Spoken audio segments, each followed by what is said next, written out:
Welcome everyone to Legion Gaming. I'm your host Donnie, and as always, I'm joined by my co-host Deucy. Hello everyone. Deucy, how are you this fanciful Saturday afternoon here? Well, I am doing better than I was the last time we recorded. That was a couple weeks back for our Game of the Year episode. And made it through the holidays safely. Now I need a vacation from that vacation.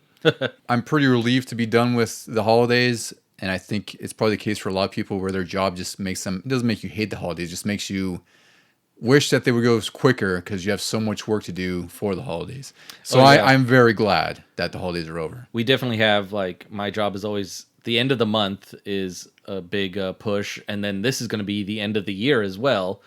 And then we kick off the work season in February with another big event at my job. So January is going to be hopefully a little bit quieter. I hope so. It'll be a little bit of a lull. But nonetheless, yes, holidays are over. We're almost at the new year. It's going to be crazy that we're hitting 2025 in about, what is it, the next few days? Because we're recording just before New Year's Eve, essentially. As of release of this, though, everybody, Happy New Year. That's true. Happy New Year as release of this. So by this, it'll be January 3rd, I think you'll be getting this. Yeah. We're kind of doing something in the past and the future. So it's 2024 and we're recording this, but you'll be hearing this in 2025. So Happy New Year. It'll be great. I guess Happy New Year, fingers crossed, because we don't know. Probably not looking too happy for the next few years. It may be, but in general, I just put my head in the sand. I'm pretty happy most of the time, so it works for me. I just kind of go about my business. See where we go. We do know there's going to be a lot of great releases in 2025. I do know that. Not any specific dates, exactly, but sometime this There's year. There's going to be a lot of good games this year. Yeah. So we're coming off the heels off our best and worst of 2024, and we had a great listener mail that came in from our friend Nick. He's a listener of the show here, and he says, "Hi guys, I love listening to your great podcast when I'm at work. I heard your new episodes discussing the game of the year, and here are my top 10 games for the year. I hope you guys have a wonderful Christmas and keep up the great podcast." So Nick, thank you for the email for one. It's always great to get mail or feedback from people who listen to us. Yeah, that's awesome. And yeah, it's never too late for anybody else who has some opinions about our lists or what Nick's about to say. Exactly. Stir the pot up. We like to hear things, so you can find us by email if you want to email us at legiongamingpod@gmail.com. And of course, we're primarily on Instagram at Legion Gaming Podcast. And we're also on Threads a little bit, but really Instagram's like the bread and butter of where we talk about things. So you can always reach out there. So Nick, we're going to read your top 10 list. I think it's a very great list here. There's a lot of fun stuff. So number 10 is Like a Dragon, Infinite Wealth. Oh, yeah. It's another Yakuza sort of spin-off game. I haven't played it. I heard it's really, really good. Was that the first Like a Dragon? Or no, there was Like a Dragon. There's been like a few already. Yeah, I forgot. I think it was just called Like a Dragon. I forgot what it was on Xbox Series X. It was the JRPG. Yeah. I really, really love that one. I got 50 hours in and got stuck, though. So it got pretty hard at some point. So this is a spin-off of that series, and I heard a lot of great things about it. I haven't gotten to play it myself because these games are just beefy with a lot of distractions. They have these really great sort of melodramatic detective stories or like Yakuza stories in some of them. Yeah, that seems to be the case with all the Yakuza series. Yeah. I've played a few of them and yet to finish them, but they're a great series. Number 9 is The Wolf Among Us. Oh, wow. Which is, I still have to play that myself. I heard that one's really good. That was one of my favorite Telltale games back in the day, and, not based on a really well-known property. But yeah, I do know. I think it's a graphic novel. That one's had a bit of a cult status, I think, more than some of the other Telltale games. And a lot of people are wishing for a sequel, which I think has been sort of shot down, resurrected, shot down. I'm not sure where that's at, but that's an interesting one to put on his list. Number 8 is an oldie but goodie. It's Red Dead Redemption. I'm not sure if you played the remaster. Wow. The first one? Yes, the first game. Nice. So he's got the experience that. Number 7, he put Final Fantasy VII Rebirth, which is a good choice. Number 6, Persona 3 Reload. I think that's more of a remaster remake of Persona 3 that's on all modern consoles. It's also on Game Pass right now. I think it's on, was it on PS Plus for a little bit? It is on PS Plus, I thought. It might have been a freebie too at some point.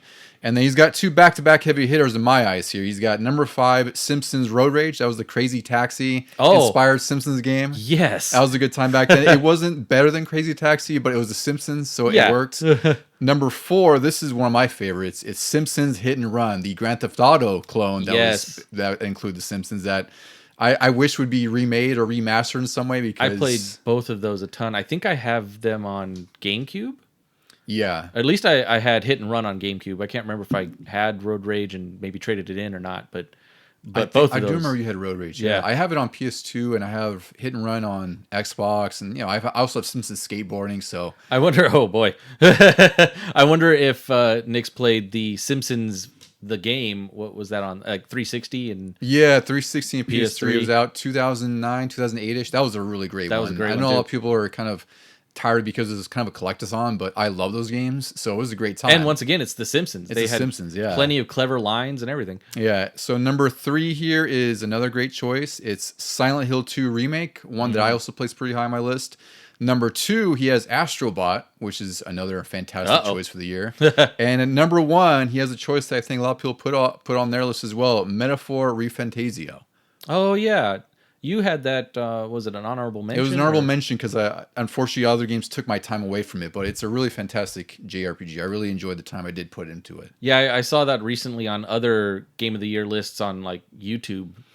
Yeah, I think Digital Foundry had theirs, and somebody else did. And I've never really paid attention much to Persona, but this one looks interesting because it looks almost like Persona, but not in that storyline. Yeah, like I said, I like the thing I like about this is that it's a little bit more mature with its theme in some instances because it's more of a medieval fantasy theme. Whereas Persona, I really like the sort of apocalyptic demon world that you can get into in that game, which is sort of the other side of the bad side of the game, where it's like you have the good side where you're just the teenagers, but then you also get in the minutia of like having teenage relationships and having to form bonds so that your party bond is stronger as well. And it just kind of gets to a point where I'm like, this is just a little bit too, it's teenage drama kind of stuff where it's like, it's hard for me to really get into the demon stuff that I love more than anything else, but I have to deal with this calendar management and like, having to go to classes and even take like tests. It's like watching Smallville back in the day. You want to see Superman, but he's got a bunch of high school stuff to get through. So it's I understand like the games are popular for good reason. It's just they're really hard for me to get into for that reason because I only put I think I got 15 hours into Persona 5 and I was just like, all right, this is just too much text. There's too much of the teen high school stuff. It's just a little bit of you're treading too much water before I get into the stuff I really love, which is the dungeons. Yeah. So Metaphor Refantasio streamlines a lot of that. I think you might enjoy it more, but I would definitely say like I'm having a hard time on normal in some instances because you have to grind. So anyone out there listening, don't be afraid to put it on easy or story mode. It's totally fine, especially if it means you get to experience the game. That's sort of a theme going into today's topic, because these old school games that we're going to cover, they kind of punish you for putting it on easy. They do. And I was sitting there thinking about that, going, oh, thank God these games these days just let you play. Like they even have something lower than easy called story mode for a lot of games because so many games these days are like TV episodes or movies that you just want to experience. Like, they have great writing and great acting and you want to experience that and you don't want to have to repeat a certain section over and over again. And also I think developers are also, games are also at a point in general where more older people are playing. I don't mean older, I mean like not kids, right? Because when we were kids, when we were kids and playing Nintendo, like they wanted to make the game hard so a kid couldn't beat it in a rental period. But now it's like gaming has so many different genres and so many players that they do make it realize that like people can invest 40, 60, 80 hours, grind and all that stuff in an RPG or something or another game. It's like it's perfectly fine to just play on story, enjoy the story. Yeah. And don't feel like you have to stress out because you won't finish it or you don't have time to finish it, I mean, or you can go the route of like Black Ops or Call of Duty in general where their campaigns are shorter. So I played Black Ops 6 on normal and got through that just fine. I think I only died maybe a handful of times. Yeah, it was pretty reasonable. You get through that and move on to the next big game. Yeah. So Nick, thank you again for your top 10 list and your letter. It was always really nice. And again, if anyone wants to reach out to us, that's at legiongamingpod@gmail.com. But before we get into today's topic, which is all about the Streets of Rage trilogy, actually, I guess we could set that up. What we're doing today is we're going to cover the Streets of Rage trilogy, and Deucy had this really cool idea because we've already covered some other beat 'em ups and some other sort of franchises that all kind of tie into beat 'em ups in some way or have had some sort of brand new game as part of the resurgence of beat 'em up. So we previously covered Power Rangers, pretty much, I'd say like pretty much all the games up until like PS1, I think it was. All the Mighty Morphin stuff. All the Mighty Morphin stuff. Yeah. We covered the entire NES and 16-bit era of Teenage Mutant Ninja Turtle games. And today we're covering Streets of Rage because each of those games has a brand new game that came out within the last 5 years. Yeah. So we're going to do another episode later that covers the brand new games that were like, like we have Teenage Mutant Ninja Turtles Shredder's Revenge we're going to cover, Streets Rage 4, and the most recent one is Mighty Morphin Power Rangers Reader's Rewind. But today we're covering Streets of Rage Trilogy, which I have a lot of fondness for. It's one of my favorite trilogies in gaming ever. So I'm pretty excited for this. And I also just love beat 'em ups in general. Yeah. But before we get to all that good stuff, Deucy, what have you been playing lately? Well, since I got through Black Ops 6 and, got through our power outage issues and everything, I finally had time to sit down and play one game and one game only. He's a man you might know that travels the world, finding artifacts for museums when he shouldn't. Indiana Jones and what is it, The Great Circle? The Great Circle. Yeah. It's a really, really good game. Man, I really love that game. But I also found that it is going to be tough on me because I spent a whole day finally just relaxing and playing through it, and I didn't get out of the first city.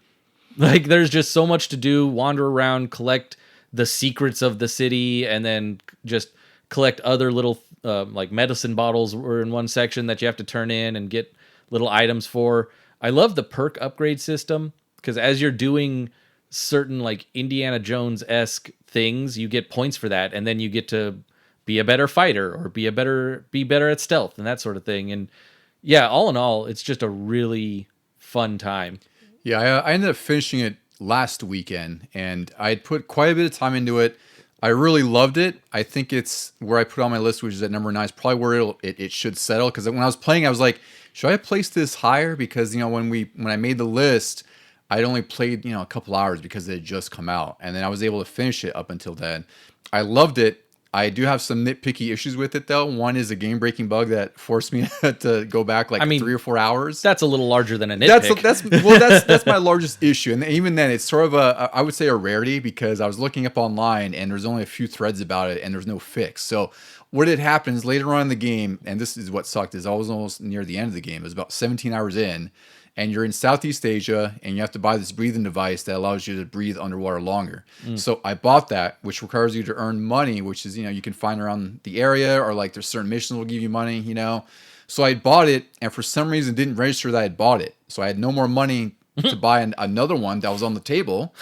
So I had to go, ransack a Nazi safe, got $2,000, and it turns out I can't buy the item that says I need, even though I have it in my hand. Because it said you already bought it? I already bought it, but then I didn't buy it. So there's no way for me to go back, because unfortunately, like Wolfenstein, because it's the same developer, there's only one save slot to this game, and one thing that is at least better than Wolfenstein is that there's rollback saves, so at least I had that. But there's only 3 sort of random points it set me, so I had to go back like 3 or 4 hours, because for an hour and a half I was trying to figure out some way to go backwards or re-trigger it. Yeah. And I couldn't. So I was about to just quit the game and then just be mad. I was like, I'm just going to wait till it comes out on PS5. I'll finish it then. Yeah. So I rolled back the save, and by then I was just totally deflated to do anything.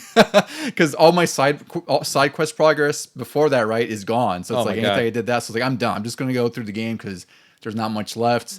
And I loved it. I really did enjoy it. But I think, Egypt for me, which is a point you'll get to next. I think you're still at the Vatican, I'm assuming. Yeah. Which is like the first area. So the Egypt is a much more bigger place. It's a lot more open world, but it's not like, GTA level. And I feel like that's the weakest part of the game, because you're running all over the place because there's limited fast travel, right? It's like you're backtracking. It says like, go collect this. And it's like, I was just there. Yeah. Why wasn't that there and collectible when I was just there, So overall, like I said, I think it fits at number 9 on my top 10 list for the year. I think it's one of the best licensed games ever, though, already. Like, it's just really damn well made.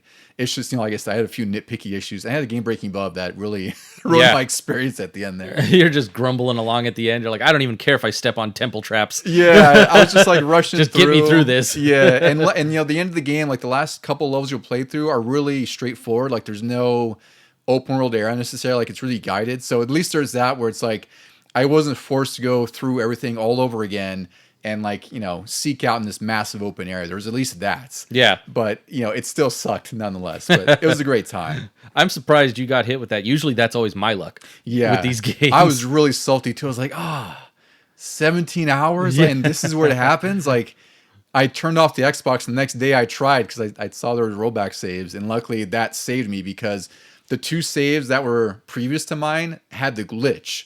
So the only option I had was to go back. Yeah, so the only option I had to go back was, 3 hours previous to that. So it is what it is. Yep. Just avoid what I did, Deucy.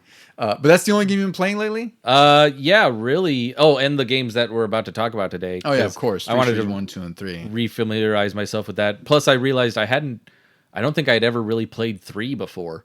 I'd imagine a lot of people haven't, because that was definitely a late Genesis game. It was 94, so I think by then, a lot of people were either getting to the Saturn or PS1. Yeah. So I'd imagine that's the one that's more of a blind spot for most of us. But for what I've been playing, I haven't talked about that. Oh, yeah. Besides Indiana Jones, which I did love and played through, I also got into Sonic Cross Shadow or Sonic X Shadow Generations. I'm not sure how to pronounce the title or what it's technically pronounced right. It's just Sonic Shadow Generations. So this is a remake of the, I think it was 2013, 2012 Sonic Generations, where I didn't realize it was a remake. yeah, it's weird because you see Shadow and it's not very clear it's a remake. Yeah. But it is a remake, at least for the Sonic Generations part. So it still has everything that was in the original. It just looks a lot better. It runs amazingly well, of course, because the PS3 and 360 one only ran at 30 frames a second, which, a little limiting for Sonic. Yeah, I didn't even notice when I played that. Most people didn't, because there was, I don't think people were as, what's the word I'm looking for, sensitive to frame rates in that era, because not everything ran at 60 anyway. But now it's like the fidelity is so good, and I was just used to performance. There was also a mixture of TVs back then. You could still have CRTs on a 360, or true. Or you could have flat screens, but they weren't as OLED as they are today. Yeah, that's also true too. So the 360 one, if you play it on Series X, it's actually enhanced with they've doubled the frame rate, so it looks even better. Nice. It plays really well. I did get to beat it. I beat the game on that originally because I got through like half of it a decade ago. I was like, I just should just finish this, and it looks better anyway, right? So Sonic Shadow Generations, you still have the remake of Sonic Generations, and then Shadow's campaign is really awesome because it's almost like an open world Banjo-Kazooie kind of hub world. And there's, you unlock different zones, you play through them, and then you unlock these challenges, which give you a key, which you use to unlock boss doors. And the bosses are actually really freaking cool. Like, they really are just like, like these really high speed. Shadow uses all of his abilities. Like, you fight a bio lizard where it's like you have to avoid his attacks that he's shooting at you. And then you eventually jump up and climb up these enemies that are, leading to like his weak spot, and you start bashing on it. So it has like that phase thing, again, like Banjo-Kazooie or like some of those collectathons. And I've been enjoying it. Like, I was really surprised that it's an open world kind of game, but it works really, really well so far. Like, there's enough diversity and challenges in the area where it's like, it definitely varies what Sonic is used to, especially when you play Generations and how different that feels. Yeah. Does Shadow ever get a gun in this? I haven't gotten it yet. He gets a lot of cool abilities. Like, one, he ends up like he can coast on water on like this manatee thing. Like, you just run on water and all of a sudden it just appears. Or like there's one ability where he can start swinging from these orbs to go up these certain areas and whatnot. Does he have his like slow-mo time thing? He does, which helps in a lot of sections in some of the levels, because the levels go really, really fast. Yeah. Because it's on PS5 and Series X, so it just goes 100 miles an hour. And it looks really amazing. It's also, a little bit hyped because I did see the Sonic 3 movie yesterday. Oh, that's convenient. Yeah, exactly. So good timing. You get a little bit of Sonic Fever, a little bit of Sonic Mania in there, right? So yeah. It was perfect that I started that after Indiana Jones, because sometimes when I play like a longer game, I just feel like I have to play like a shorter, breezier game, just because it's almost like decompressing after investing so much time in a game. This sounds a little deceptive, though. You think it's going to be a short game, and then you're like, oh, there's all this extra stuff. Yeah, but it's like, the levels are like, minutes long. Yeah. I mean, most levels are only like a couple minutes. The challenges, most of them, it's like, might have to get through a level with only one ring, and you have a time limit. But it's pretty generous because, it's on a score. You either get an S rank or a D rank, right? And you only complete those, so you get a key to unlock the boss. There's a really good gameplay loop, and I've been enjoying it so far, so I think I'm going to end up seeing this one through. And I've barely touched Generations because I've been playing the Shadow version most of the time. But I definitely recommend it. I got on sale for, I think it was like $25 on Amazon, and it's definitely worth it, especially if you love the original or even haven't played the original.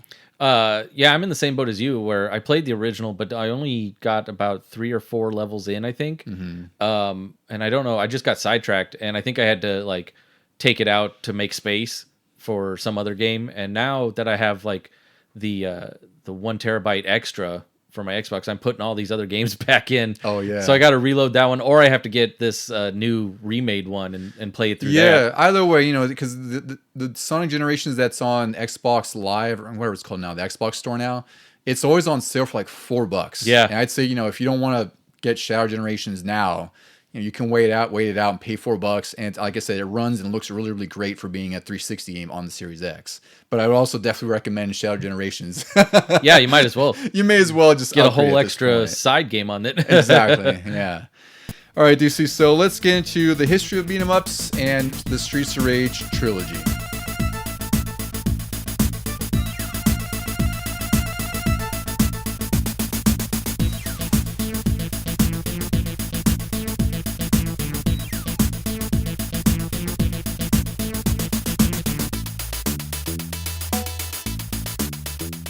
All right, Deucey, we're here at our main events. And we're talking beat 'em ups. One of my favorite genres ever. I think a lot of times when I think about sort of like my core genres when I was growing up, it was usually fighting games, some sort of shooter like Mega Man, like, you know, like a platformer. Oh, yeah. And beat 'em ups and shmups. But beat 'em ups were kind of like my bread and butter if it wasn't a fighting game. I don't know if you had much experience with them growing up. Did you get to play much? I'd imagine you'll have some that we'll talk through here. But Only, I think, mostly at your house I would play them. Other than they had to be licensed characters for me to own it and really be interested. So like that makes perfect sense. All the Turtles games and Batman Returns on Super Nintendo, that was a great beat 'em up. But as far as like random ones like Final Fight or Streets of Rage, I just waited to go over to your house and play them. that makes perfect sense too. You're like, Yeah. Don will get them. It's fine. Yeah. So just for some clarity here, some of the notes I took here from there's a book company that I really love. I always try to give them some love. It's Bitmap Books. They make some really, really incredible books that are based, you know, like they'll compile books on the NES library, the Super Nintendo library, a pixel book of different pixel art from the 16-bit era. And one of my favorite books they released is Go Straight, The Ultimate Guide to Side-Scrolling Beat 'em Ups, which is this really high-quality book that I'll probably post on Instagram, I'm sure. As of this recording, I haven't posted it yet, but you'll see it on there. It goes for about $45 on their site, and I definitely recommend to buy directly through them, because with them, when you buy the hardcover book, they'll give you a free PDF that you can download and use on your tablet or wherever else. You don't get that with Amazon, plus, you know, you're giving money directly to Bitmap Books, not Amazon. Yeah. So a lot of the notes that I took from our episode here were from that book. I definitely recommend getting it if you're a fan of beat 'em ups. But Deucey, I didn't even know this, but 1984's Kung Fu Master, also known as Spartan X in Japan, was the original beat 'em up. I was kind of I was thinking about this. I didn't know how beat 'em ups kind of started, because the earliest version I think I had played when I was a kid was Kung Fu, which is actually what Kung Fu Master is. So in 1984, they released it in arcades. It was considered to be the first beat 'em up. You play as a character named Thomas as he fights up 5 levels of the Devil's Temple to save his girlfriend from a crime boss named Mr. X, which is interesting because in Streets of Rage, Mr. X is all over the place. he's all over the place. He's just a violence and, you know, just a criminal. He's a giant tyrant in Resident Evil. Yeah. It doesn't matter what game you're playing. He's just a bad person. There's going to most be a of the Mr. time. X. Exactly. So Kung Fu Master, this was actually a tie into Jackie Chan's Wheel on Meals. I haven't seen this movie. No? What is that? It's you know, it's from the 80s. I haven't seen it. It's one of the Jackie Chan movies where, you know, most main characters are named Thomas, and they all have a similar plot where he's going after to rescue his girlfriend. This would later be ported to the NES, which is where I played it. But I had no idea that this was a Jackie Chan tie-in. No. In fact, for years, I didn't even know this game really existed. I was always seen pictures of the black box collection for the NES, the first handful of games that came out for it. And I always thought Kung Fu was sort of like the start of the Street Fighter type of games where it's just one-on-one, back and forth. I never realized until maybe the YouTube era where I saw people playing it, and it was like go left, or actually I think these were go right. Well, you would go right and then left, because Yeah. you'd be climbing up a tower. So it's like one level might be to the right, and you go up then left, right? It was a pretty basic side-scrolling beat 'em up, but that's also just what beat 'em ups were at the time, especially when you're the first one to do it. Yeah, right? 'Cause you didn't have the isometric view or anything. It was literally just side scroller like Mario, Yeah, just except left to right. punches and kicks. And yeah, it's all based on martial arts.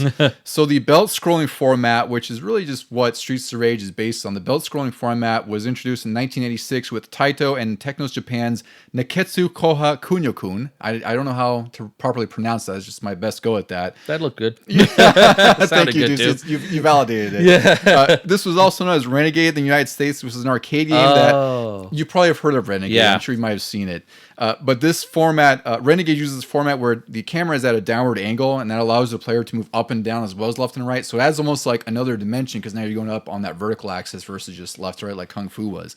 And that will really be sort of the originations of belt scrollers and sort of the modern beat 'em up was with Renegade. And Renegade also kind of used a revenge themed plot that would later be popular in all these beat 'em ups, and sort of they would also popularize the contemporary urban settings, which is a theme we'll see in like, again, virtually every beat 'em up of the early 90s. There's always some streets to clean up, and there's always something bad going on in these alleyways. Man, I didn't know Renegade was before Double Dragon. Me neither. I always kind of thought Double Dragon was like the first. That's what it felt like for me, because like I said, I had played Kung Fu, but when I was a kid, I had no relativity to time. I didn't know what was released first. It was just based on what I played, right? Yeah. And I always knew Double Dragon, which we can get into now. This was released in 1987, but also by Technos Japan. And this would define beat 'em ups even further because this introduced two-player co-op and also a continuous belt scroll format where the level would scroll as you go along, like you couldn't really go back and you would progress forward. Yep. So that I think really is what modernized beat 'em ups and what sort of set the boilerplate and the template for what beat 'em ups would become, because we played that on the Nintendo. It was a really awesome experience with two people. It was brutally difficult. It was even more in depth than I realized back in the day because you got those little points to level up, and then suddenly you had a new move, but it didn't tell you that on screen. You just had to know. Yeah, and I think the manual did say a few moves, but also it's like if you had the manual. Yeah. If you rented it, which I remember playing at Vito's house. I don't think we had the manual. It's just a matter of like figuring it out, and I wasn't even sure if it was correct. It would just happen, right? Yeah. So 1987 we had Double Dragon, and then after that, that's really just when everything blew up. Like it's just like we had a whole list of games even before Streets of Rage. Streets of Rage came out in 1991, which feels like a later beat 'em up. I almost thought this game would have come out, like in 88, or not, actually wouldn't have been 88 because Genesis was 89. So I thought it would have been like 90, somewhere around there. Yeah, when I played these kind of back to back and I looked at the difference between 1 and 2, 1 very much feels like almost like a launch game for the Genesis. It feels primitive in some ways. Yeah, they made a lot of improvements by 2 because that was how the whole genre was going. Yeah. So before Streets of Rage, there's quite a few games that were released. I highlighted a few here. We got the Ninja Warriors, which that also got sort of a remake on. It was ported on Super Nintendo and also got a remake on Switch. I think we were talking about that like way back. Oh yeah, I keep wanting to play that and then I always forget about it. It's pretty cool. Or forget the name of it. It's a pretty gorgeous game. There's also Splatterhouse, Altered Beast, which was a favorite of mine growing up, Ninja Gaiden, the arcade version. There's a ton of Double Dragon games that came out. There was Battletoads, Teenage Mutant Turtles, Ninja Turtles. That was a huge one for us. Final Fight came out in 1989. Golden Axe, X-Men the arcade game, Simpsons arcade game, Michael Jackson's Moonwalker, and just countless other beat 'em ups. If you went to the arcade in the early 90s, you would find a beat 'em up almost every other machine, it seemed like. I've never considered Moonwalker a beat 'em up. I should specify the it's like a dance off. The arcade is more beat 'em up, yeah. And then even the Genesis one is still a beat 'em up. It's just really weird because you almost use the power of music to kill enemies or just bash them that don't even really kill. Yeah. So that one is technically considered a beat 'em up, even though it's kind of goofy. It's also funny. I saw this list and you had Ninja Gaiden on there, and I like. It was sort of this like glass shatter in my head moment where I'm just like, oh, that's right. I've never considered Ninja Gaiden really a beat 'em up, except it is. It really is. I think we consider more like on an action platformer kind of thing. Yeah. But I mean, at its core, it really is kind of a beat 'em up, and it's based on the arcade version, which it's just the same. Like that was considered beat 'em up as well. Again, so beat 'em ups had a pretty great history before Streets of Rage, and Streets of Rage finally released on September 18th, 1991 by Sega. It's known as Bare Knuckle in Japan. This was also ported to the Game Gear, Master System, 3DS, and just tons and tons of collections over the last couple decades. At time of release, arcade brawlers were just being completely dominated by Konami and Capcom. And this game was widely known for its very distinct style and vibe that was completely unique at the time. we talked about how a lot of games have this urban theme and just this bright alleyway thing. Like there's all these vigilantes and bad guys, and Streets of Rage very much does that as well. But I think it adds a little bit more like 90s flair and neon to it, so it makes it a little bit more. I was gonna say it feels a little darker. Yeah, that's also true too. Yeah, it feels like you're tone doing and vibe. You're doing more at night. My direct comparison probably would be Double Dragon on the NES or Final Fight, and both of those seem to take place a lot during the day. Yeah, that's true. A lot of those were daylight levels, they weren't really night levels. And this also has some really cool graphical effects where, like, you see like newspaper and paper flying through, Oh, yeah. like the wind. Pretty impressive for a Genesis game back then. At least I thought it was. So again, Konami and Capcom were just totally dominating the arcades at the time, and Sega just wanted to do their own kind of beat 'em up. It didn't even dawn on me back then, when we were younger, that Konami and Capcom weren't doing this. Like, this just felt like another beat 'em up by one of those companies that always did beat 'em ups. Exactly, and also back then you couldn't really place most of them. Again, if you weren't Konami or Capcom, I couldn't tell you what was a Data East beat 'em up or a Sega beat 'em up most of the time. Like you might be able to tell, but Yeah. it's not as distinct as a Konami or Capcom game, really. So the working title of this game was D-SWAT because it was going to be in the same universe as another Genesis game called E-SWAT City Under Siege. I looked this up because I had seen the cover. It's really unique. It almost looks like a guy, like a cop with his face is split with almost like a cyborg side, which is kind of cool. But this game looked like Rolling Thunder, where it's a side-scrolling shooter. So it's not necessarily a beat 'em up. There's a lot of those foreground gimmicks where it's like you're walking through like a prison, and like the front side has like the prison bars and whatnot. Oh yeah, it looked really cool. And there's also a mode where you can fly in like a mech. For I don't know what the story connection is, but it looked really cool. So you can definitely tell this game was in that same universe. I'm talking about Streets of Rage and E-SWAT, because even the cop car in Streets of Rage that you summon is from E-SWAT. That's how close this game was going to be a sequel to that. Yeah, E-SWAT was on the Sonic Sega collection, like way back on the Xbox 360 and stuff. Yeah. And I had never heard of it until that collection, and I played a little bit of it. And I was like, whoa, this is cool, but also hard, like all the games back then. Yeah, I gotta pick it up because I saw it's only like $25, which is pretty reasonable for a Genesis game. And I know it's an older one, but I was like, that's cool. That's a reasonable pickup, $25, $30. Yeah, for a good shooter. Yeah, for sure. And this game was inspired by shows like Starsky and Hutch and the A-Team, which I think you could also see just in terms of like the story. And then the game was also designed for two players to work together to avoid being swarmed by enemies, which if you play this game on single player, you could see that's pretty damn true right off the bat, because this game is pretty freaking hard when we get into it. Yeah, now that I think about it, you kind of go along like normally, and you think you've got a good handle on it, and then all of a sudden 3 or 4 come out at once, and you just start to get punched from both sides. Yeah. And the way they do it is like you have no recovery, and you don't really have a dodge, so you're just gonna eat the punches. Exactly. Yeah, it's pretty tough. Yeah. One note, or one person I want to talk about, because he's gonna be a recurring name as we get through each of the games here, is Yuzo Koshiro. He's a very notable composer. He's one of my personal favorite composers, and he's often regarded as one of the most influential innovators in chiptune and game music. He's produced music across tons of different genres like rock, jazz, symphonic, house, techno, hip hop. He's a really diverse composer. And he formed a development company with his sister in 1990 called Ancient. His sister's name is Ayano Koshiro, and she's also a pretty key person in Streets of Rage 2 when we get into it. But I want to shout him out because he's created music for tons of early games, and even today he's still making music in games. He has a new game coming out in 2025 called Eartheon. It's going to be on the Genesis, and it's also for modern consoles. There's going to be a physical version by Limited Run Games, and it looks like a shoot 'em up that he's developing with his company, and of course he's composing music. It looks excellent, but from my purposes, he's created one of the best soundtracks in gaming with Streets of Rage 2, which we'll get into. So I just wanted to note him because, like I said, he's going to be a big key player throughout the entire series, including the Streets of Rage 4 in some ways. Did he do 1? He did. He did Okay. all 3. What else did he do? He did like the Ease series, Revenge of Shinobi. He's done ActRaiser on Super Nintendo.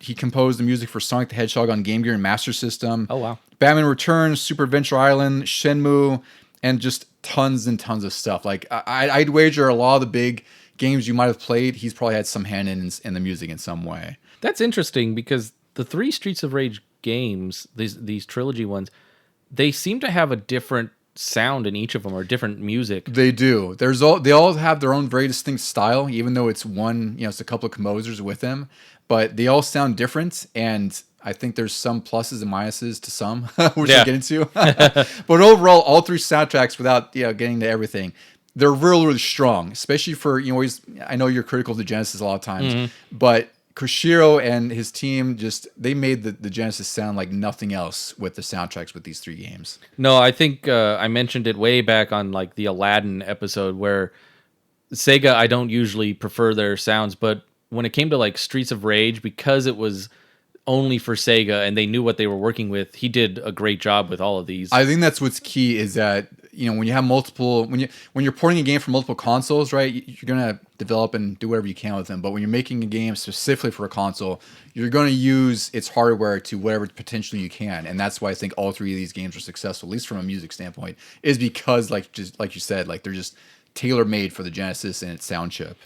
So the story of Streets of Rage. It's a basic beat 'em up story, so I guess we won't dive too much into it. The idea here is that the city has been taken over by a crime syndicate led by Mr. X, and crime has risen as a result of his syndicate that's literally called the Syndicate. And he's essentially bought the city's government and police. So three officers, Adam Hunter, Axel Stone, and Blaze Fielding, they attempt to create a task force within the police to take on the Syndicate, but they're denied by their dirty superiors who are in the pocket of Mr. X. And they decide to resign from the force, and they take to the streets as vigilantes to take down Mr. X, which is just a fantastic story. But I love in the opening crawl of this game, it says, they're willing to risk anything, even their lives, on the Streets of Rage. Yeah. It's such like a heavy-hitting 80s line. That would be so cheesy and good if it was voice acted too. It would be. I wish. Yeah. That's what kind of struck me with this is that this is such an 80s or 90s action movie, and yet they never made a movie on it. They chose instead like Double Dragon and Street Fighter. Yeah. When this was interesting. This was already set up. It didn't have to be Oscar worthy, but it could definitely be like a B movie kung fu action beat 'em up type. It's like movie. they could have got even Dolph Lundgren as Axel. They could have got Carl Weathers as Adam Hunter. Yeah. It could have been a really easy, cheesy 80s movie, and it would have worked really, really well. Yep. So it's surprising that given this story and as cut and dry as it is, that it wasn't some TV movie of the week. I even pictured one scene paying homage to the game where like a police officer in a really slick car comes out and fires a rocket launcher for no reason really, like because just you want an explosion in an 80s or 90s movie, and like I said, it would pay homage to the special move in this game. Yeah, and it would look amazing in the 80s too. Like they would make that thing the most ridiculous explosion you've ever seen in your life. Yeah, because it would all be practical. Yeah. All right, dude, so let's get into some review scores and we'll get into some impressions of the first game. So we have GamePro issue 27 from October 1991. These are all out of 5, so they gave graphics a 5, sound a 5, gameplay a 5, fun factor 5, challenge 4.5. This is one of those old reviews where they're grading on like 5 different metrics, which is pretty crazy.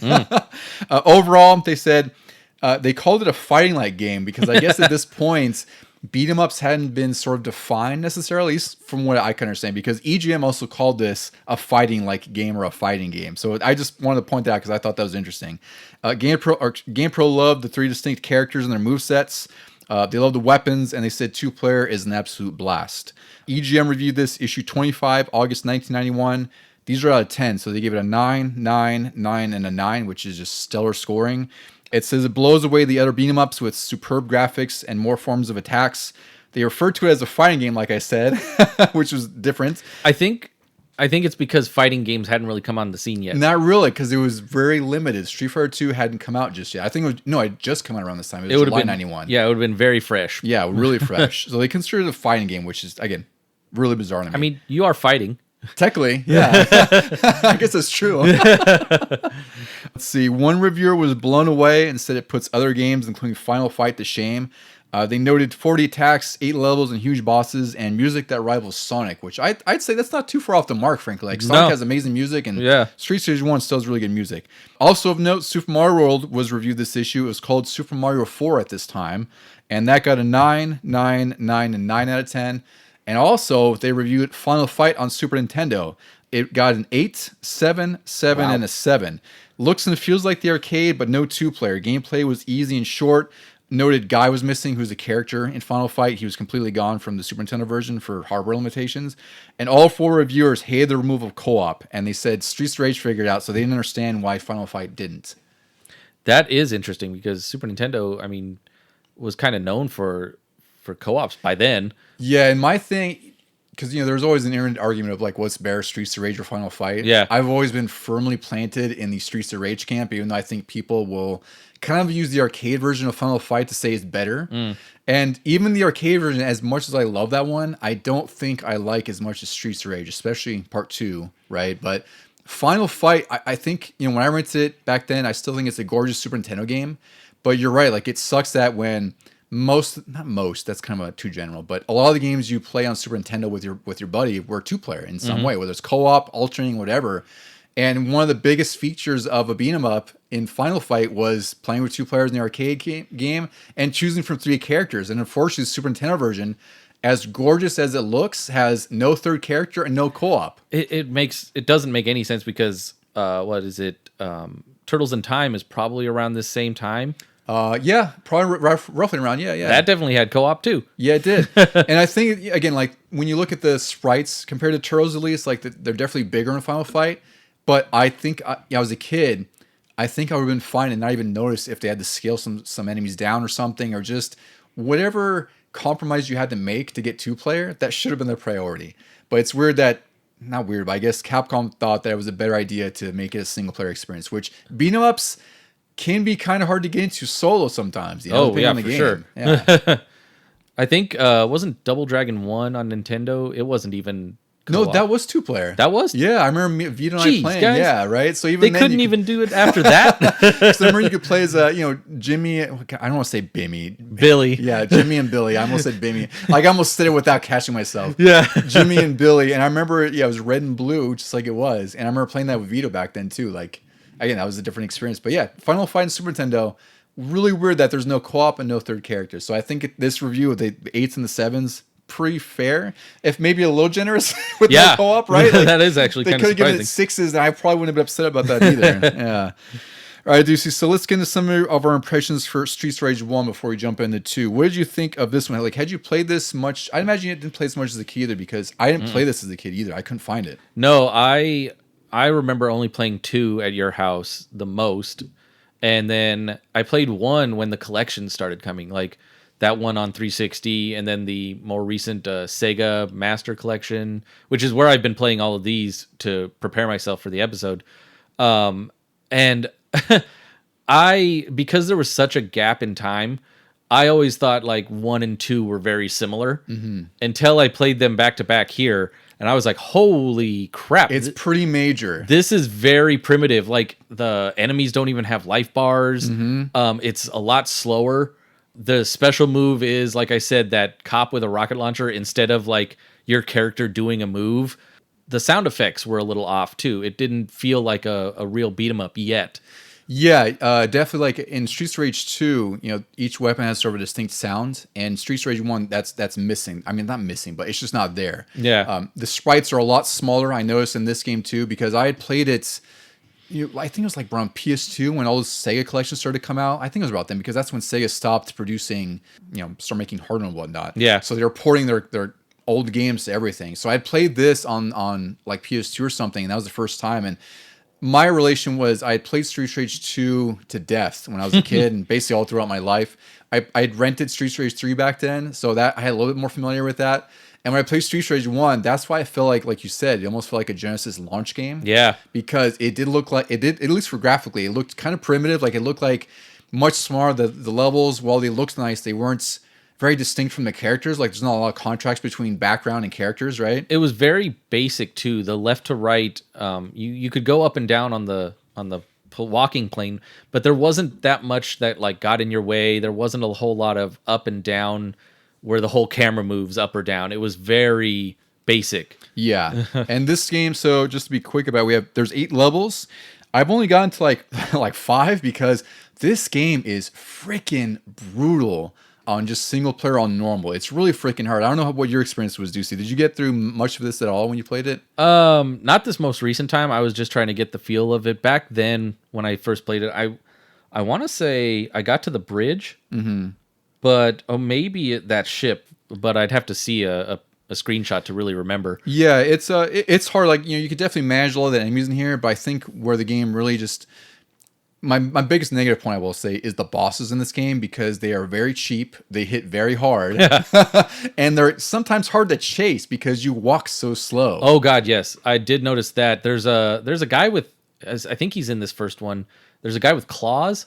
Yeah, he's the second or third boss. Yeah, he almost looks like Freddy, and he is freaking hard. It's ridiculous. He has this like shadow move, so that even if you get up close to him, he'll supposedly move very quick, and then he gets iframes, and you're just like, well, that was pointless. And I noticed he would do that a lot when I would jump, because you can only walk. You have one walk speed. And I would try to jump to get close to him, and he would do that that shadow, almost dodge move, shadow step.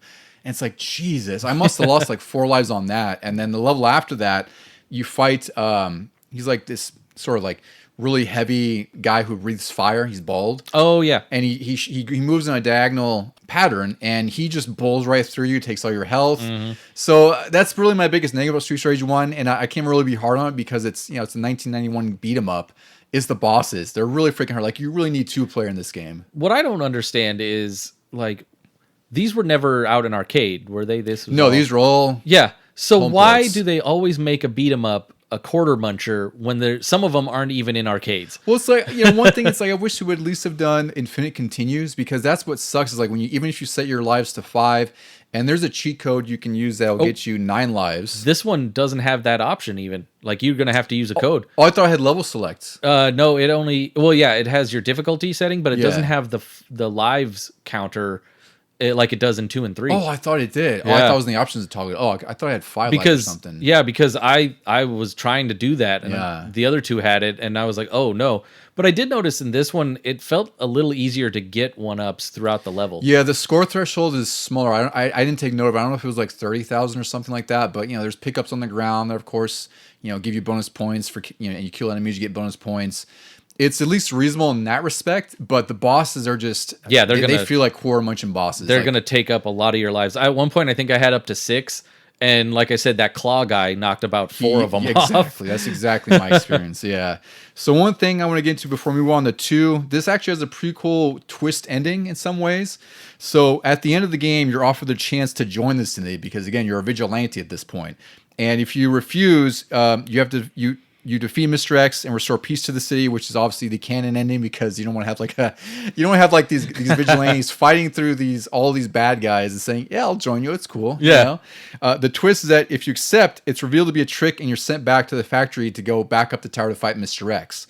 But the cooler twist is when you're doing 2-player, where if one player accepts Mr. X's offer and the other refuses, both of you fight to the death, basically. Oh, nice. And then if you beat the person who accepted Mr. X's request, like they're dead, then you fight Mr. X.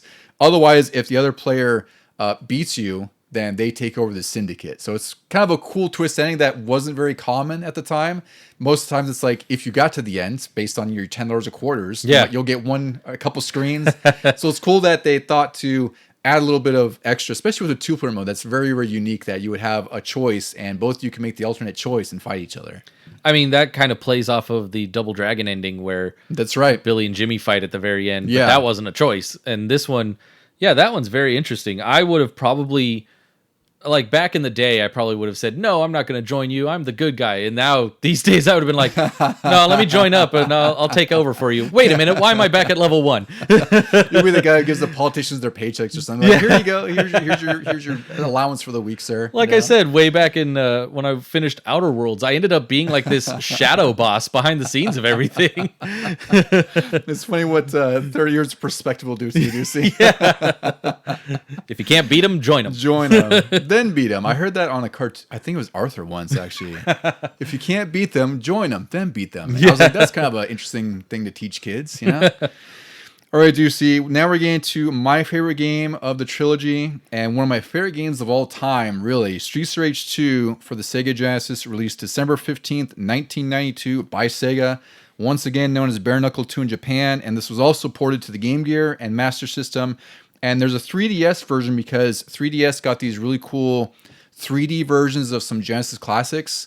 And unfortunately, I missed the boat on those because the eShop is gone, and now you cannot get these at all. They were digital only as far as I could tell. There's no physical version, so they're lost to time unless you pirate, which some people might do. I might do. I don't know. The Game Gear port, just a quick note on that. That's actually a really great port of this game. That was one I had on Game Gear, and I played a ton of because it's actually a very good scaled down version of this game. Oh man, I think I've seen that recently at one of the shops we go to. It's worth buying. I need to buy another copy because I think my brother has mine. But that was one of my favorite Game Gear games, bar none back then. So for Streets of Rage 2, Koshiro's sister from Ancient, Ayano Koshiro, she was the lead graphic designer and planner of the game design team, and she also designed graphics, characters, and the combat mechanics. She didn't work on the first one though, right? I don't know if she had contributed much. That's the thing. I'd imagine she had some hand in it, but it seems now like she shifted more forward role. Yeah, I mean, she took the ball and ran with it on the second one. She did. Like, Jesus Christ, this game, like, you want to talk about sequels that are proper sequels. This is everything a sequel should be to and all through it. It's really amazing. So Ancient, I'm speaking to the development company here. Yeah. Apparently rewrote much of the game engine, which resulted in smoother gameplay and larger sprites and expressive animations, which you could definitely tell in the first freaking screen. Just the graphical fidelity and the increase over 1 is huge. It's drastic. And this is only a year later. It's not like this was a generation later, 2 years later. This was less than a year later that they came out with this one. I was impressed with the first one that it had a lot of the moves that I didn't think it would have. And then the second one took those and ran with it and like really upped what you could do. Like I got grabbed from behind and then I did that front flip thing. Yeah. I was like, oh, whoa, where did that come from? A lot more options. And I think that's largely because Yuzo and Ayano were heavily inspired by Street Fighter 2. Yeah. So they had a cabinet in their office and they said that Street Fighter 2 also influenced Streets of Rage 2's combat system. So for me, that makes perfect sense because I love both of those games. Like, those are just core games from when I was a kid. And it makes perfect sense that they kind of go hand in hand with each other, that one inspired the other, because Streets of Rage 2 may not be like a Street Fighter game, but the combat sure still feels like it could be one. The sound effects, too, feel really influenced by it because now it really feels like you're hitting somebody. Everything is impactful. Everything has like a sharp sound. We're doing an episode in a couple weeks for iconic game weapons, and one of the weapons I'm putting on there is a lead pipe from Street Fighter 2. Because when I was a kid, like, I thought about that too. Actually, yeah. So that pipe just has such a just deafening sound when you bop somebody. Like my brother and I would just get the pipe and just beat the crap out of everybody in that game because it just sounded so satisfying. Like you just want to beat up on these bad guys with that pipe. So it makes sense, that everything was just increased. Everything was dialed up to 11 is how I'll put it.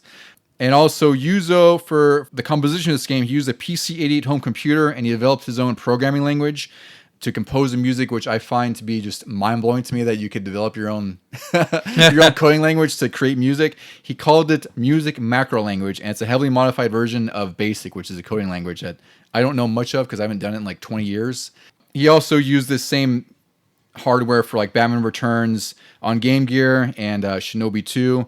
And then he also used this music macro language for all the Streets of Rage games, up until I think even 4 might have used it in some way. And the Streets of Rage 2 soundtrack, it was heavily influenced by house techno and hardcore techno and breakbeat music. You could definitely tell by that. Like, just to me, this, like I said, this is one of my favorite soundtracks of all time. And this soundtrack is widely considered to be revolutionary and well ahead of its time at the time, which I cannot overstate. Yeah, I don't usually pay much attention to the music in beat 'em ups, except when they like get in your head. Like a lot of the Ninja Turtle music will stick with me. When I replay the game, I'm like, oh, I remember this. Same goes with Streets of Rage 2. Like there was a couple levels that I got to that I all of a sudden had flashbacks to playing at your house back when we were little. Yeah, right? Yeah. That's what I love about it too. Beyond the fact that this was a game I played a ton of, but I listen to the soundtrack pretty regularly. Like some of the tracks, I'm sure I'm going to be spicing them in the podcast, like at certain points, But it's one of my favorites ever. And like, there's, even the opening track is amazing. Go Straight, which is what the book is named from, right? Yeah. That book I was talking about. And Slow Moon, which is when you're on the boat. Like it just has that melodic, almost a ballad techno, right? The music in here, there's 8 or 9 levels, and all the music is really diverse. And once again, it feels like it could fit into a movie based on this. Yeah, it's just I cannot stop loving how much, or stop talking about how much I love this freaking game. It's truly one of the best ever. So Streets Rage 2 also has a larger moveset than the first game, which we talked about, you and I. Each character has multiple signature moves, and now there's a charging move where you hold punch. That all that really does is it uses the last hit in your combo string. It's just a shortcut to that. Oh, which I don't know if you knew about that. Did not know about that. Yeah. Now you know, 30 years later. Holy I knew crap. about that back then because we found it by accident is what it was. I don't think there's really much of an advantage. It's just the last hit, so you might get a little bit more range. You know what I did find in this, though, is it doesn't have a dash like in Streets of Rage 3. No. But it does have the dash. Well, I play as Blaze. It has her dash attack without dashing. Yeah, it's called a blitz move because it's forward and attack. Yeah. So everyone has, like Axel has the grand upper. I forgot what Skate has. Does he have... I think it's like a twisty jump thing, right? Maybe. Oh, no, he has a flip forward thing. That's what it was. Oh, okay. Yeah. He has a flip forward thing, and Blaze has another sort of flip dashy thing, right? Flips forward. She flip kicks and punches. That's right. Yeah. Yeah. So that's a testament to the diverse moveset of this, because they also have a back hit where you hit B and C together and you hit behind you. Oh, I noticed that too. I was kind of panicking because I was getting surrounded, and all of a sudden I hit behind me. Exactly. I was like, oh, thank God. And also the special moves which drain your health, which is a common thing in beat 'em ups. There's one where it's neutral, where you hit A, and it's just usually that's sort of like an attack that clears the immediate radius around you, so it's to get people off you if you're swarmed. Yeah. Like Skate will have one where he spins on his back. It's like a breakdance move. Blaze has like a backward flash kick kind of thing, and Axel has, I don't know if it's actually called a chicken wing. I always call it a chicken wing, but it's like this weird spinny punch where he just clears everyone around you. Yeah, and I remember that. They'll have a forward special, which is a little bit more direct and does more damage, but it only really focuses on one enemy, or I think Blaze can hit multiple enemies with hers. Yeah. So it's really fun because you mix that up with the rest of the combat moves, and this game is just a freaking joy to play. The story in here, we'll get through this real quick. This is 1 year after Streets of Rage 1. Blaze receives an emergency call from Skate, who is Adam's brother, and Adam's been kidnapped by Mr. X. He's been given a photo of Adam chained up to a wall, and Mr. X is standing over him, and now these vigilantes are out to go get Mr. X and rescue Adam in this one. The 4 characters set out on a rescue mission with to find Mr. X and rescue Adam, and then the ending shows the team leaving in a helicopter after Mr. X is defeated. So this one's a little bit more cut and dry. There's no twist to the end like the first game where you have multiple two characters, right? It reminds me of Donkey Kong Country, where the second one, Donkey was kidnapped and you can't play as him. It's very much like that. Yeah. So if Adam was your favorite in the first one, I'm sorry. Yeah. Although, to be honest, like Skate, I think is a much more cooler character anyway. Yeah. Like he's so much more fun to play, and like he's on rollerblades, so he's already kind of speedy. I remember playing as him a lot back in the day. My brother did a lot. But more recently, I played as Blaze in all of these because she was just quicker, even if the game was slow. She always felt like she was in sort of the middle ground as far as abilities. Like she didn't hit the hardest, and she was quick, but not the quickest, except for Streets Rage 1. But Streets Rage 2 and beyond, like she's always like that middle ground character. Has a lot of versatility because she's just all around. She's kind of like the Ryu of this game in some ways, right? Review scores, real quick here. Game Pro issue 43, February 1993. Graphics got a 5 out of 5, sound a 5, control 4.5, fun factor 5.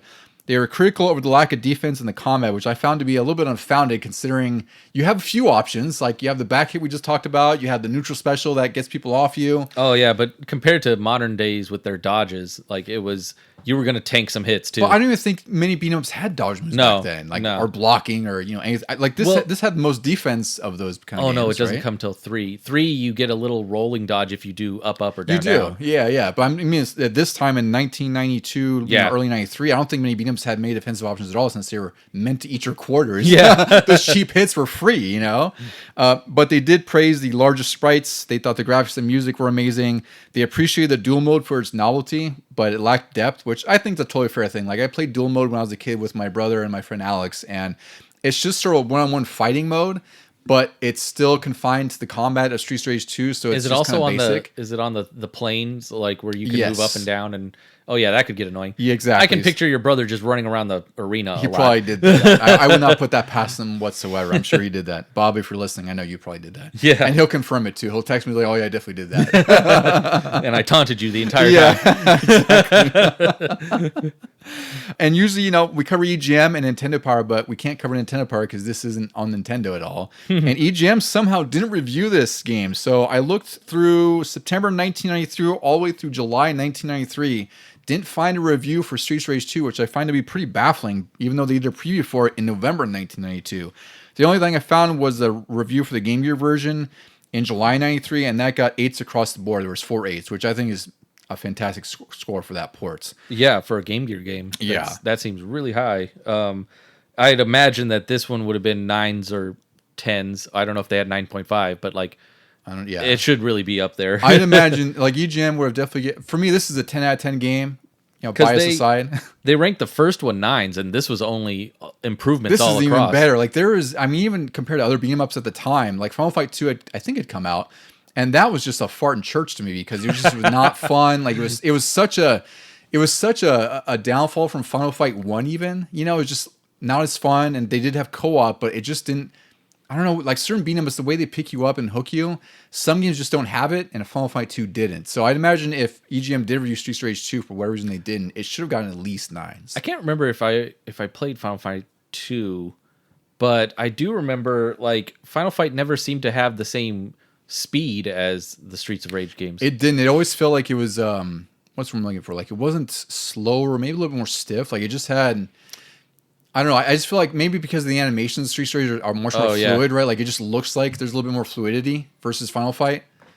I don't know. Plus you had like in Final Fight, I think you had some beefier characters like Mike Hagar and stuff. Yeah, and the sprites were bigger in general, so I think that's also the case. But I don't. I forgot what they look like in Final Fight 2. So maybe it was more similar. I don't remember. I just remember it not being fun. And I played that with a friend because he had rented it. So this game also has 8 levels. There's 4 characters in here. Or excuse me, there's 4. Yeah, there's 4. There's Axel and Blaze. They're returned from the first game. There's Eddie Skate Hunter, who's Adam's brother. And my brother's other favorite character, Max Thunder, who's like this big old wrestler wearing like these wrestling tights, knee pads, he's shirtless, and he just looks like he could rip anyone into pieces. He sounds like a character in like one episode of The Simpsons. Like, he does. He would just be a guest star for one time. He also looks like a boss character. Like he looks like he would be one of the bosses in one of these levels. But he's totally playable. And he's one of the most fun characters to use because he has like an atomic drop. He has a lot more.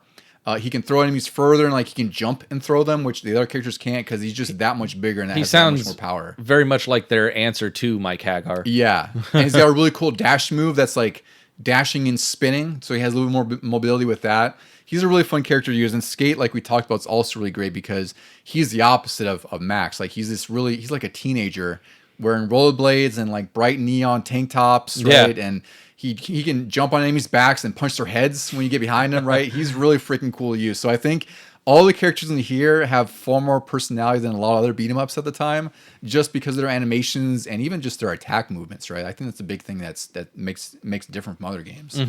But overall, Deucy, what did you think of Street Rage 2? Because I could gush about this for forever. Like this game, I could not sing more praises for. But I'm curious what you think, because I know you loved it back then.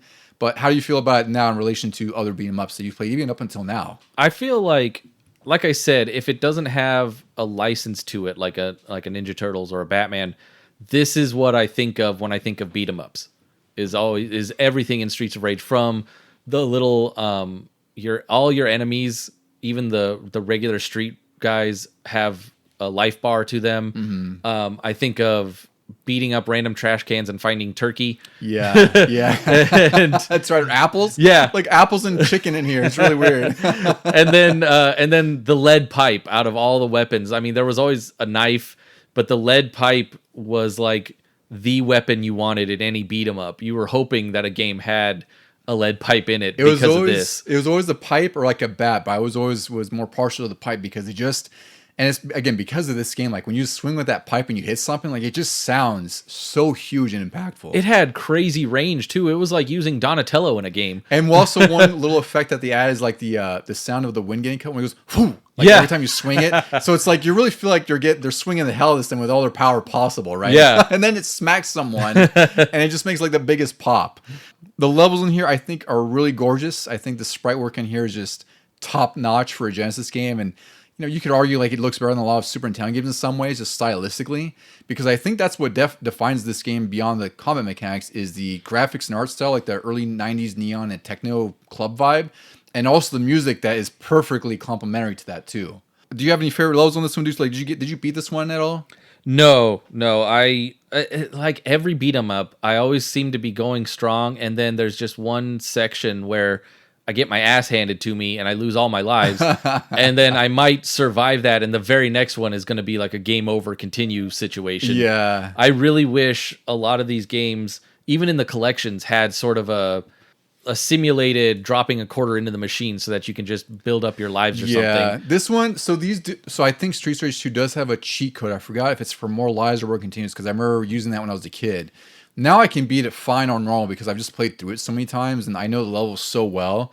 But there's some really cool set pieces in here. Like you're on the like on the bridge construction, like you're on this sort of like scaffolding and like this bridge that's being constructed. So it's like still missing pieces, but there's wires hanging everywhere, and like you're fighting all the bad guys, and you went to like this, I think it's like a semi truck or something like that. That has more bad guys inside it. And you fight a guy with a jetpack, for God's sake. I forgot what his name was. He's one of the more Jet. He's just one of the more annoying bosses to fight in this game. I hated him. I forgot I was going to bring that up. What is it with beat 'em ups and flying enemies? It's awful. It's awful. The worst in Ninja Turtles. In this especially, like I just had to cheese it where I had to flying kick him once and then wait for him to do his moves, and then as soon as he dashed at me again, I had to flying kick him, and it was just the smallest chunk of life each time, and it took forever. Yeah, he's really hard, and what I've learned to do is kind of like what you do, where it's like I've learned to kind of loop him in the jump kicks, like the neutral jump kick, because he'll fall back, he'll get up, do it that way. There's times where if you blitz move him at the right time, when he does like his Psycho Crusher horizontal dash charge thing, yeah. you can grand up out of that, like if you do the forward attack button or even do a super or a special on him. But he's definitely probably the most annoying boss to fight because he's flying. Yeah. And you don't have very many options in the air in this game, even though it's perfectly sufficient for ground enemies. You can't fight anyone who's flying above you, and also like bobs up and down too. Like he's really tricky to get to. And he moves on the 3D plane a lot. So when you think you've lined up, all of a sudden he's like sidestepped you, and you can't course correct in midair. Yeah. Like it's just you're committed to the one plane that you're on and you're gonna miss. Exactly. Yeah. So I would say he's definitely sort of a soft spot in this game, because a lot of the bosses you're gonna have some difficulties with them. Like I think the Ultimate Warrior looking boss in the Steam could be pretty tough too, because he could just bulldoze through your attacks just no problem at all, like even in the middle of them. But I'd say they're a lot more fair than the first game, bar none. Like the first game is just freaking brutal, even on single player or with 2-player. But the second game, I can beat on normal. I can get through some levels on hard because hard just makes them hard. Enemies hard to kill, and also there's more of them, which is crazy on the Genesis, right? Yeah, yeah. So you're swarmed even more. I imagine it's much better experience for 2-player. But in general, this game, Deucy, like I said, it's like this is my beat 'em up comfort food for me in most instances before Streets Rage 4. It's the same really for me though with every beat 'em up. Like you could even go on to the Capcom beat 'em up collection, and it'll be like I get through the levels perfectly fine, and then the bosses just take 2 or 3 lives out of me every time. Yeah, that's definitely a signature of beat 'em ups, and I'm glad that they've moved away from that in modern times, so to speak. I don't know how to properly word that. Yeah. But I'm glad they left some of those design decisions in the past, because, again, back then I understand core munching, but then it sucks when it's like a home console. Like, I'm buying this. Yeah. It kind of sucks there's not at least a code or, like free credit mode or something. But nowadays, like, everything's just, you basically get like a score penalty or something else, right? Or you can play infinitely. Yeah, back then I wouldn't mind an infinite continue. I don't care if I die at the boss and have to start at that level. Yeah. I don't want to start way back at level 1. That's true. Like, I think that's the reasonable compromise, where it's like, if I could just have infinite continues and restart the level, I'm fine, because I'll eventually learn the level. Yeah. What sucks is getting to like level 6, getting game over, and like, oh geez, I have to go through 6 levels again. That was not easy. Yeah. I do like that this collection, the Sega Master Collection, does have, it's not the quickest like save anywhere, but it is a little save function. Yes. That helps you more than games in the past ever had. So I think, I didn't mention this either, but this is playable in a lot of collections now.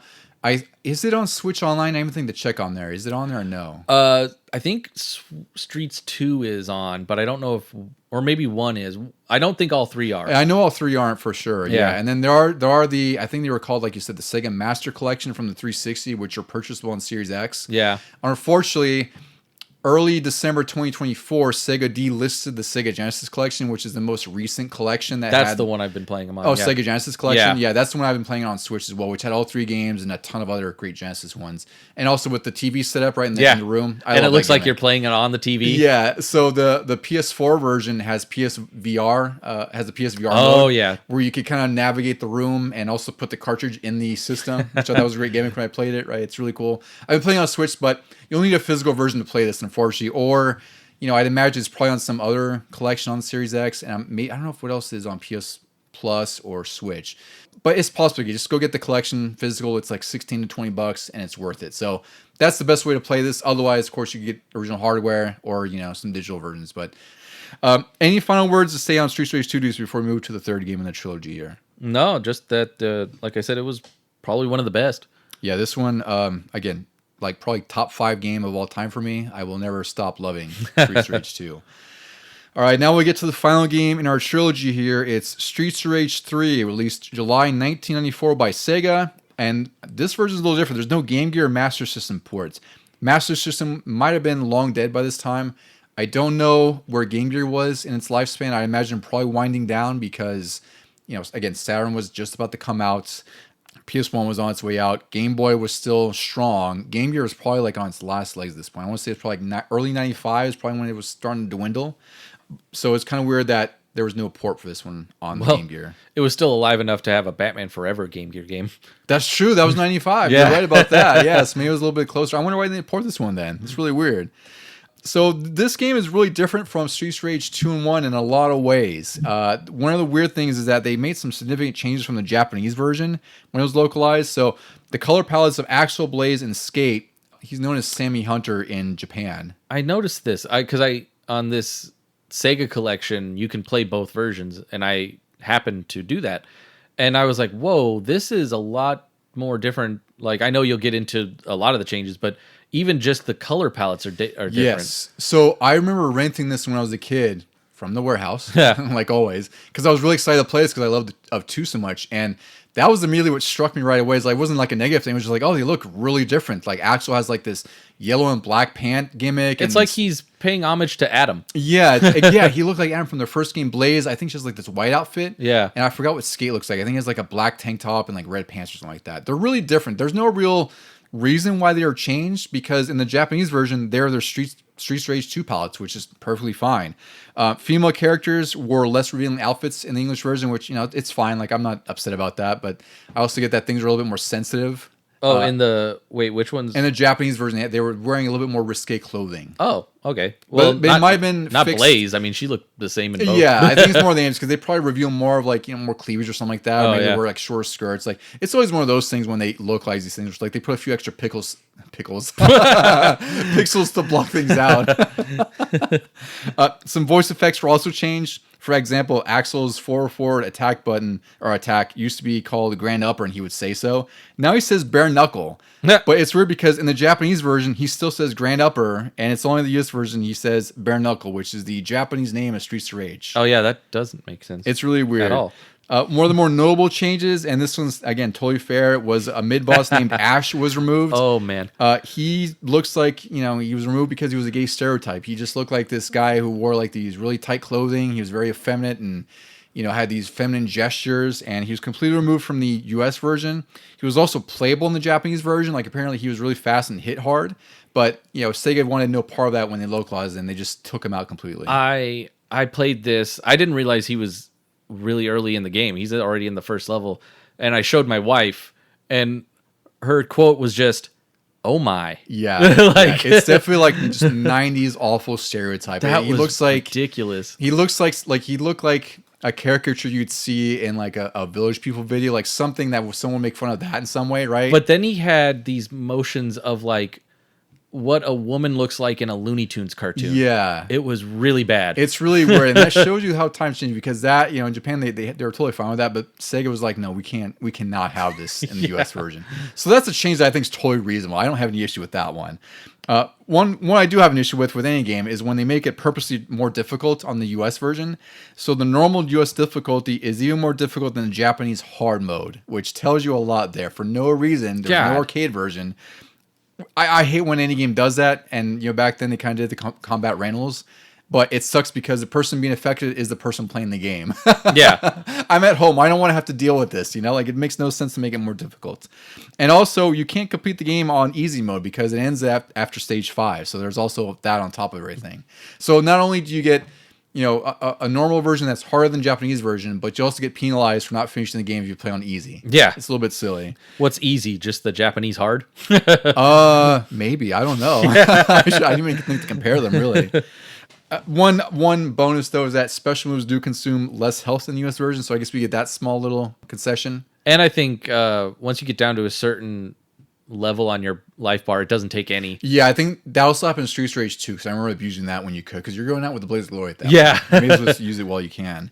There's also a few plot differences between two versions. There's an explosive called Raxine in the Japanese version. This explosive is meant to just obliterate millions or thousands of people in the city. That was changed in the US version. It's a little bit more, it's a little bit more subdued from the cutscenes. Like, they still talk about an explosion, but it's not so focused on like in the Japanese version.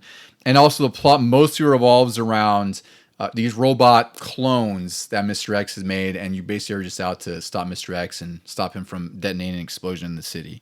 There's not, I'd say like it's a little bit more of a mature story, but I don't know, it's weird that they would make those kind of concessions as well.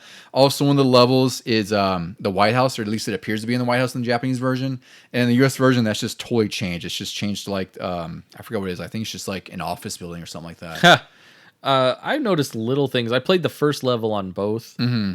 There's just little graphical differences. Like at the end, you're in this warehouse with a lot of boxes and everything. And at the end, there's like a hole blown open into a wall in the Japanese version. And that's where the enemies are coming in from. Mm-hmm. And then in US, it's just completely open, as if like a giant shutter door was opened or something. And I'm like, why do you need that little thing changed? Yeah, it's always puzzling because when you see differences like that seem like they're meaningless, you do have to question like, well, what was a bad thing about that originally? Like, yeah. That still requires a developer or an artist to make a new sprite to go over that. Like, what was the significance of that? Like, why would you do that? Yeah.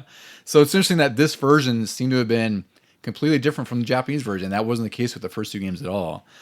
I guess we're going to review scores here before we get into the music and really impressions of the game, I should say. So review scores here, we have GamePro issue 61, August 1994. These are once again out of 5. They gave graphics a 4, sound a 4, control a 4, fun factor a 4. They said there are a lot of moves to discover, including ones that weren't in the manual. They praised the 6-button controller supports.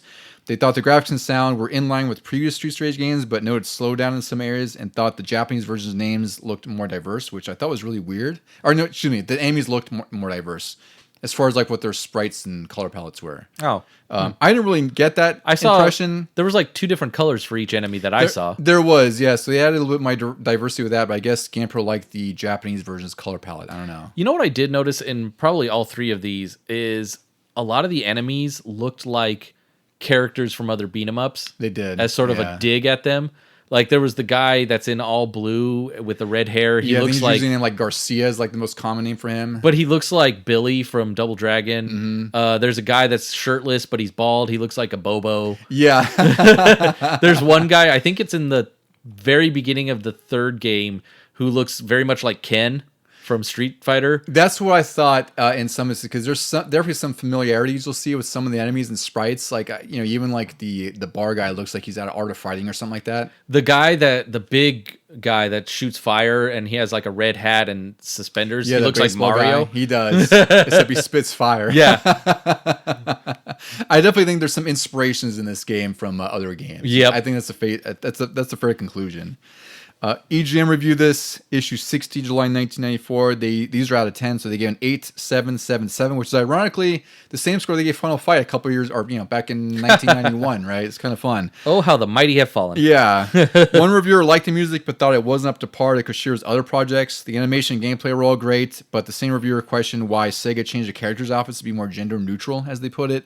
Another reviewer thought the music was really bad, but praised big levels and enemies. And the other 2 thought that it was a really solid sequel, but the formula is getting tired at this point, which I think that's pretty fair to say. Like, I would say that is always a critic's like famous words. It is for reviews back in the day. Like Mega Man got the same thing, and then you get something that's different, and they hate it. Exactly. And then you're like, well, where's the classic? It's like, well, why did you complain about the classic? It's the weird balance that they're trying to strike, because I understand, like, and beat 'em ups by nature in general are repetitive, right? And it's like there's only so many ways you can iterate or innovate upon the previous game. And Streets of Rage, like 2 for me is definitely the peak out of the original trilogy, and 3 is still really, really good. But I think the way they're looking at it is like they're probably looking at more disfavorably compared to other games at the time. I don't know what else was really out in '94. But like Donkey Kong Country, of course, right? But I don't know about in the beat 'em up space. But yeah, there's like Donkey Kong Country, Killer Instinct. There's a lot of different games that are trying new things that are a little bit different. Super Metroid. And beat 'em ups are still popular, but games are kind of transitioning more towards like platformers and fighting games in some instances. Yeah, I don't even think Super Nintendo had too many on there. Like Sega was becoming the fighting and beat 'em up type system. Yeah, and again, to reinforce the point, like they're slowly transitioning out of Genesis. Like 32X was about to come out, I think, or had been out. I forgot if it was 94, 95. Saturn was out already in Japan. I think it was already out here.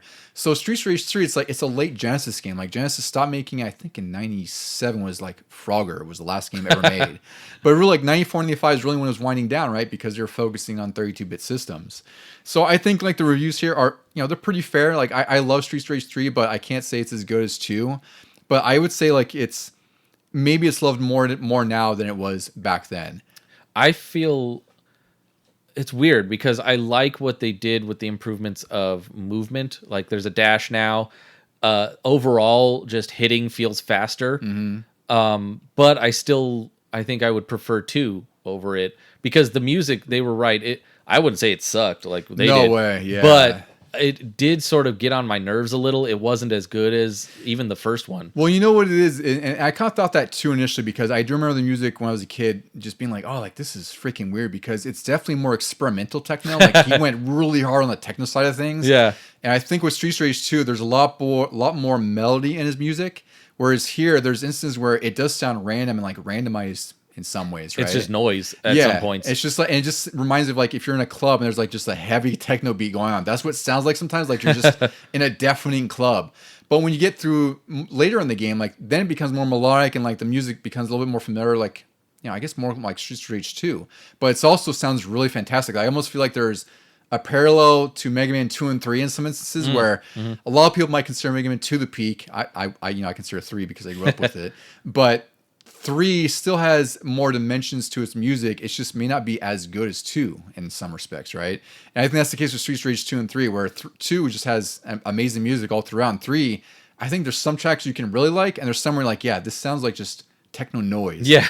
And it's also in the Genesis, so it just sounds kind of gritty and distorted. As far as, I even had like thoughts on the sound effects, like, because it was just noticeable to me where 1 sounded very soft when you hit things and hit people, which you don't want from a beat 'em up.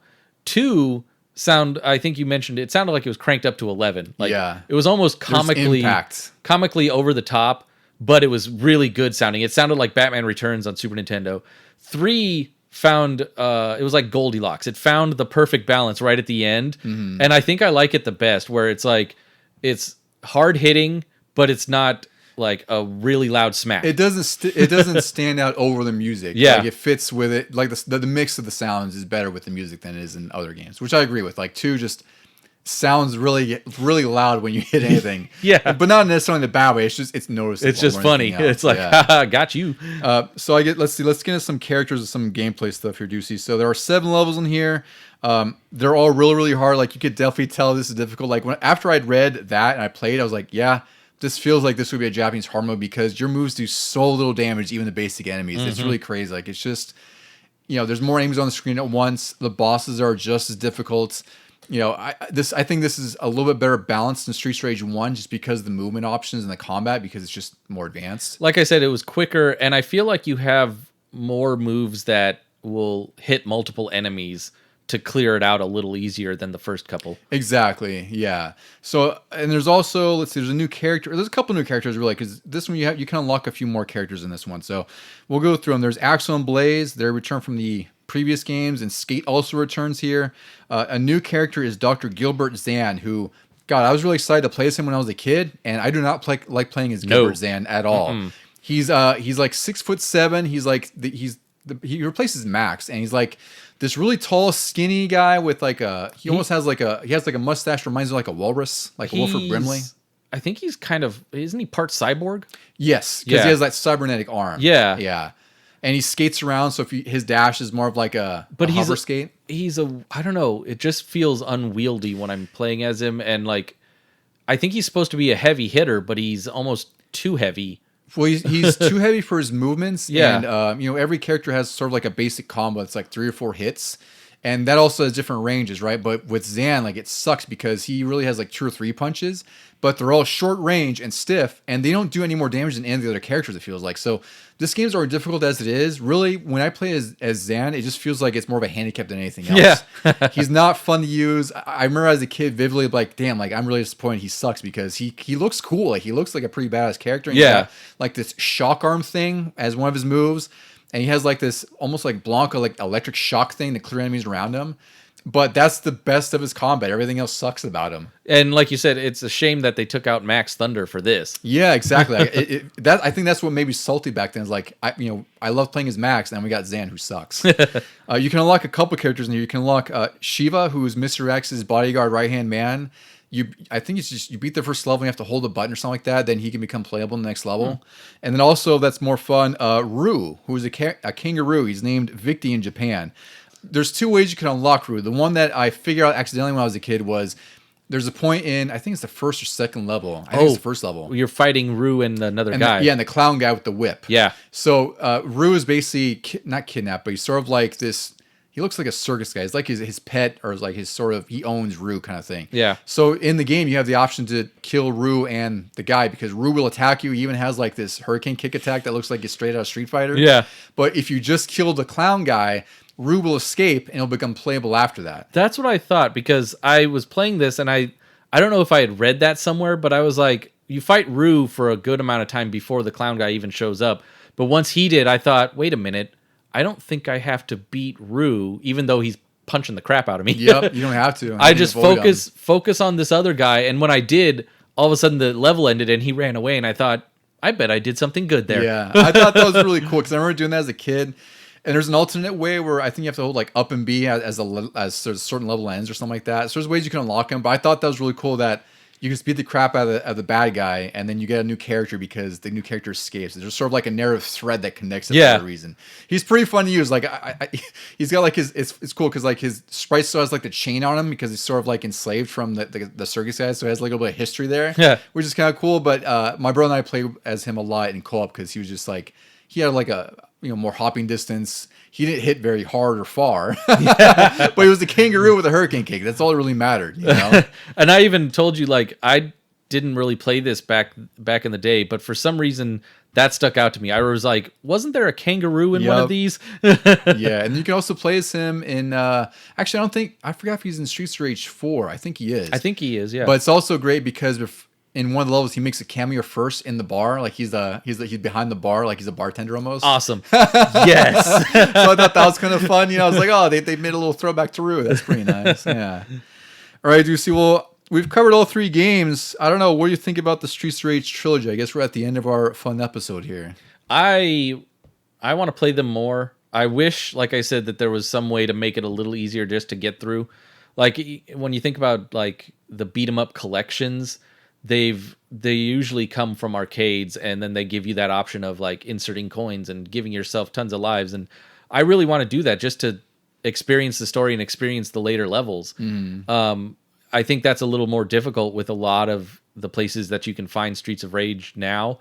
But it is still just a fun time to play the same like first 3 levels over and over again. You're like, I may not finish the game, but god dang, I love those first few levels so much. Luckily the music is great in those. Yeah, I'm right there with you. This trilogy of games is among my favorite franchises in gaming, and also including with Streets Rage 4, right? Like that's kind of tangential to this, even though it's related. But I finally noticed a lot of what Streets of Rage 4 is referencing because I played these 3. Absolutely, and as also Streets Rage 4, which again we'll cover that in a future episode, but it has basically every character from the entire franchise and their version of it. So there's Streets Rage 1, 2, and 3 versions of these characters in their sprite forms, and they look amazing. So that's just another reason why, to me, that's like the number one beat 'em up for me, the new number one beat 'em up of all time, because it's such a callback to the history of the franchise and the series, and it's just the culmination of great beat 'em ups. But as far as like this original trilogy, I don't know how you'd rank them, Deuce, but for me it'd be Streets of Rage 2 as number one, and then I have Streets of Rage 3, and then Streets of Rage 1. I think that's totally reasonable to have that in that order. Yeah, that's exactly what I was going to say. Yeah, because Streets of Rage 1, I like it for its significance in Sega's history. It's a little bit hard to play now because it does feel stiff. It does feel slow. The bosses are a nightmare. Yeah. 2 is just, like I said, beat 'em up bliss cranked up to 11. And 3 is just a freaking great beat 'em up. But play the Japanese version because it's a lot easier and it's a lot more fair. And, you might get some interesting story bits out of it because it's just a little bit different on there. Yeah, the only problem when I was playing this version was I didn't understand the Japanese writing. Oh, yeah, of course. That's always the downfall. Yeah, they didn't translate it at all. Yeah. All right. Well, if anyone else out there wants to tell us about their favorite beat 'em ups or just anything about Streets of Rage, because we always love talking about Streets of Rage. At least I do, Deucey. I don't know about you. You can reach us at legiongamingpod@gmail.com, and then again at Legion Gaming Podcast on Instagram. Any final words for our beat 'em up friends, Deucey? Just go out there and risk anything on the Streets of Rage.